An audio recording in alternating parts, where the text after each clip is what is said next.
nós resolvemos equações logarítmicas?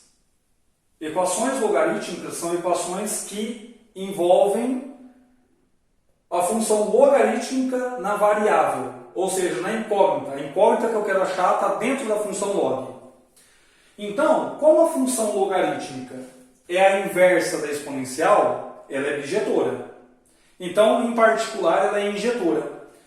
Então, se log de x na base b é igual a log de y na base b, ou seja, a imagem do x pela log é igual à imagem do y, só é possível se o x for o próprio y.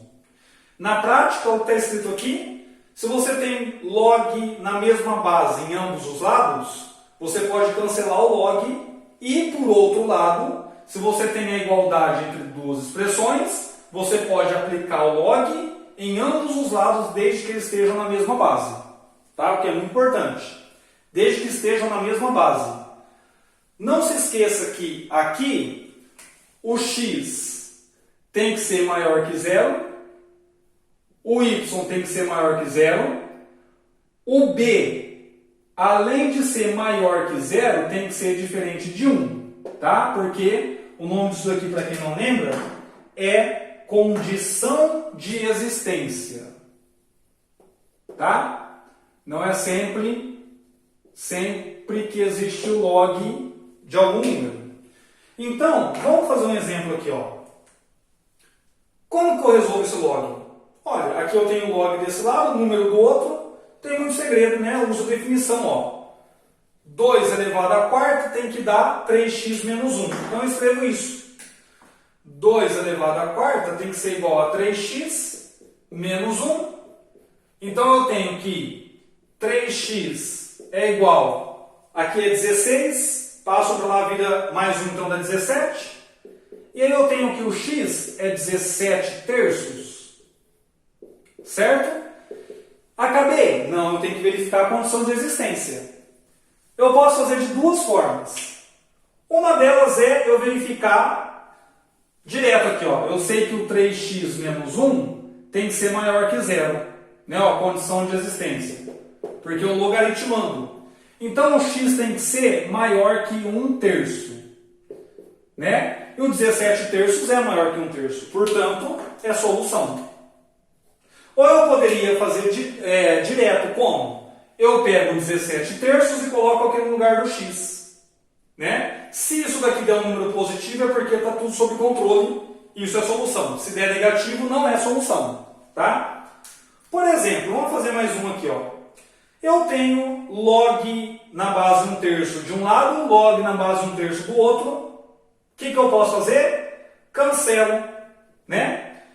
Em outras palavras, esse ato de cancelar o log significa que eu fiz a exponencial na base b, em ambos os lados. Tá? Então, o que eu vou ter aqui? Eu vou ter o seguinte. Eu vou ter de um lado o x² mais x menos 2 e de outro eu vou ter 2x. Tá? Olha, perceba que aqui não é viável calcular a condição de existência assim, porque você vai ter que resolver uma inequação do segundo grau, né? Talvez dê um pouco de trabalho. Então, vamos fazer aqui a equação, depois a gente testa a solução. 2x vem para cá, fica x² x menos 2x dá menos x, menos 2 igual a 0. Como a é 1, eu consigo fazer por soma e produto essa equação do segundo grau. Que era logarítmica, virou do segundo grau. Dois números que somados dá 1 e multiplicados dá menos 2. Menos 1 e 2. Menos 1 vezes 2, menos 2. Menos 1 mais 2 dá 1, que é o oposto do b. Então, o que eu faço agora? Eu testo a solução. Né? Vou pegar o x igual a menos 1 e colocar aqui. Vai ficar menos 1 ao quadrado, 1. Menos 1, menos 2. Então, dá menos 2. Além disso, ó, 2 vezes menos 1 dá menos 2, ou seja, não tem log de menos 2, não existe. Portanto, essa solução aqui não é possível. Certo? Agora vamos testar o x igual a 2. 2 ao quadrado, 4. mais 2 menos 2, eu tenho log de 4. Opa, aqui deu. 2 vezes 2, 4. Log de 4 é igual a log de 4. Então, essa daqui é a minha solução. Tá? Essa não é, essa é a minha solução da minha equação. Certo? E agora nós vamos fazer um exemplo aqui, que ele é muito comum.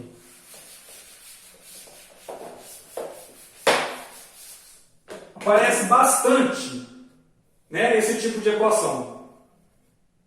ln ao quadrado de x menos 5 ln de x mais 6 igual a 0.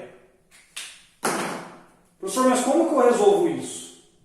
Olha, não dá para você cancelar as bases porque é soma. Para você cancelar tem que ter um log à esquerda e um log à direita. Aqui tem soma de logaritmos, né? Então, eu uso uma estratégia muito conhecida. Eu pego, ó, e outra coisa, né, um detalhe. Log ao quadrado de x é diferente de log de x ao quadrado, tá? Aqui o quadrado está no logaritmando, e você pode derrubar na frente do log multiplicando como a propriedade fala. Aqui quem está ao quadrado é o log. Então aqui é log de x vezes log de x. Aqui é log de x vezes x. Tá vendo a diferença? Cuidado, tá? Quando o log está aqui, é o log ao quadrado. Então nós temos alguma coisa ao quadrado, essa coisa que não está ao quadrado e um número que não depende dessa coisa. Para não falar coisa, a gente chama de um certo u, né? Então eu vou fazer u igual ao ln de x. Ou seja, onde tiver ln de x eu troco por u. Então vai ficar u quadrado menos 5u mais 6 igual a 0. Virou uma equação do segundo grau. Quais são as soluções? Posso fazer por soma e produto também, né? Por quê? Porque eu tenho aqui no caso o a igual a 1. Então, ó, dois números somados dá 5 e multiplicados dá 6. Essa é fácil, né? O 2 e o 3.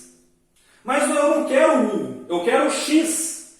Então eu venho aqui nessa equação e troco o u pelos seus valores e acho x.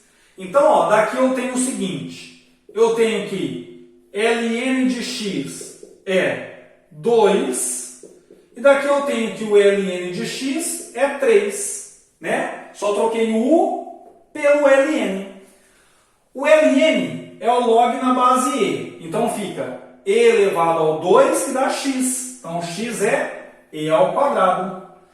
Aqui, e elevado a 3 dá o x. Então x é e ao cubo.